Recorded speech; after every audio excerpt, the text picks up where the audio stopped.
Hey everyone, it's Asa, and welcome to my video on roll down time management. For this, I'm going to focus on rounds where you're performing a big roll down. Basically, any round you're struggling to roll as much as you want before the round starts. This is most frequently on 4-1 if you have econ at level 8, or 4-2 on the augment round at level 8. So, some things to focus on are you want to prepare your board and bench in anticipation. So, let's say you're rolling on 4-1 in something like Scuttle Puddle because you have a lot of econ, you're going level 8 on 4-1 and you're rolling. I would put all of your units that you're planning on keeping on one side of your board and bench, and all the units you're planning on selling on the other side of your board and bench because obviously you don't need to position optimally for wolves. Even if you're rolling on 4-2 during the augment round, you could still do this with your front line. Like say for example you're playing an Academy Sentinel line, but in stage 3 you have a Step 2 and a Trundle 2 making it part of your front line. I would put these on the right and then put like your Leona and your Irelia on the left. So that way, when the round starts, you can just sell all the units on the right, keep the units on the left without having to look for them. Also, just sell anything on your bench that you don't need. For example, maybe you have like a Rennie pair that you're holding in stage 3 that uh, would have potentially made the board, but once you're doing your level 8 roll down, there is a chance that this Rennie 2 might make your board, but it's not that likely, and the mental space that you would devote to just keeping that small possibility of playing her open, and every single Rennie in your shop is going to light up, it's just not worth it.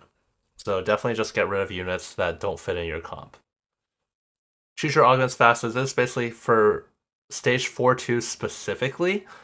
You get about 45 seconds in this round, roughly. I see a lot of people spend, 30 seconds picking their augment, and then they only have 15 seconds left to do their roll down, which is really bad, especially if your augment is something like support cache, which is going to take you even more time. I would recommend choosing your augment if you know you have to do a big roll down this turn within 5 seconds.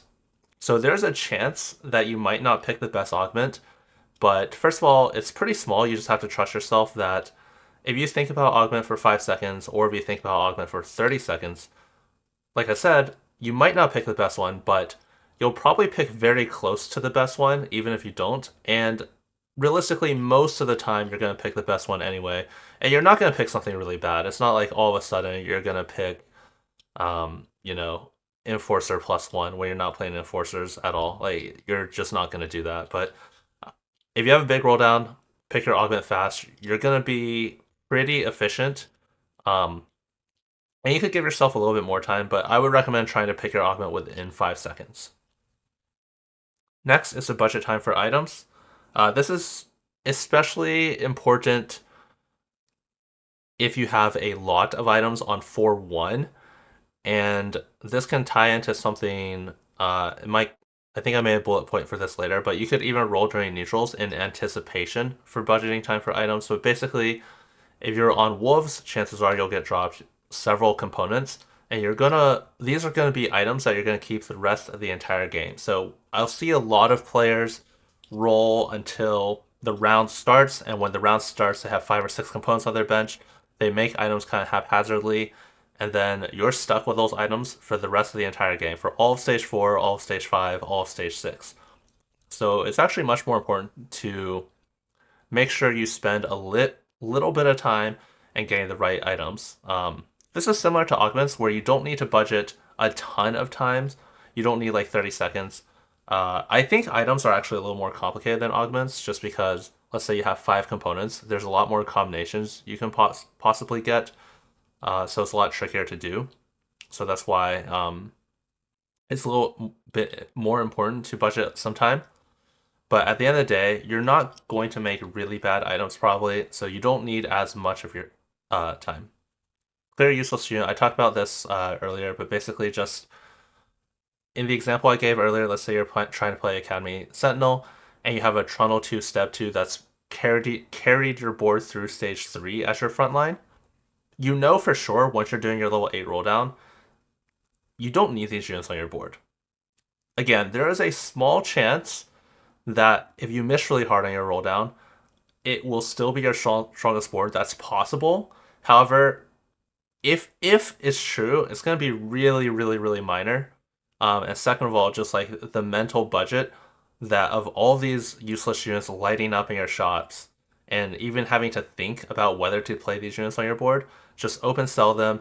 Again, there is a small chance you'll be slightly weaker because of that on 4-1, but it's very, very unlikely. So just get rid of them and save that time that way.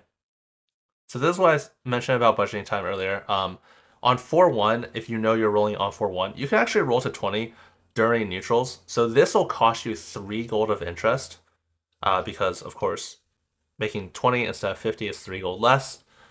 But that's only one shop and a half. If you have a lot more efficiency, first of all, you have more time to think about your rolls, so you're less likely to miss important units, which I'll talk about something more about that later. But you're only losing a shop and a half, and then you get better times for items, you get better times for scouting, and you just get better time to think about your board.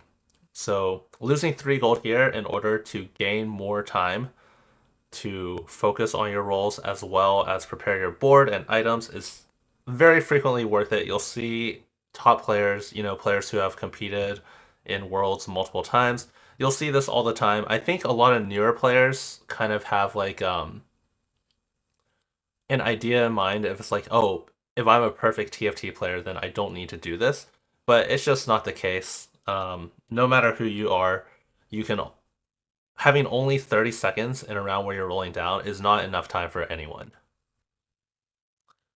So prioritize board, items, positioning, scouting. So scouting is the least important because you can just use a generic positioning that's kind of good against everyone. And obviously it's not perfect, but it's less important than the other things.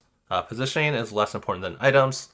You're not going to do something crazy like have your carry in the front probably. So as long as you have like your backline units in the backline, and then your frontline units can honestly be anywhere as they'll walk up, that's probably good enough. Items you can put on during the round, so that's less important than getting your board fixed. So yeah, prioritize fixing your board first. The last thing I want to talk about, I didn't make a bullet point for this, but I just thought of it, is roll speed and missing units. If you find that you are never, ever, ever missing units during a roll down, you might actually be rolling too slowly. It might very likely be worth it for you to roll a little bit faster and miss a unit occasionally. I would say like less than one. If you're missing a unit once every game, this goes the other way around too. If you're missing a unit once per game or more, then you're rolling too fast. In that case, it's worth it to roll a little bit slower and be a bit more careful. But yeah, I find most people tend to never miss units, which means they're rolling too slowly and being too careful. I think ideally you should be missing a unit maybe like once every like 3 or 4 games. And keep in mind, you're never gonna, I shouldn't say never, but you're unlikely to miss a key unit even if you're rolling really fast. Like let's say you're playing emissaries, you're not just gonna miss a Garen or an Aesah just by rolling faster. You might miss like a Rel when you have Rumble, like you want to play Rumble Rel, but that's okay.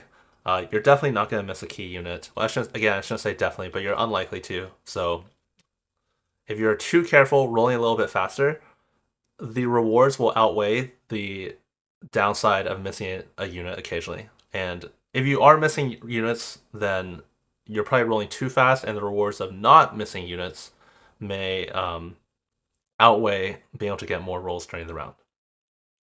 That's going to wrap it up on this video for roll down time management. If you have any comments or questions, let me know in the Discord, and thanks for watching.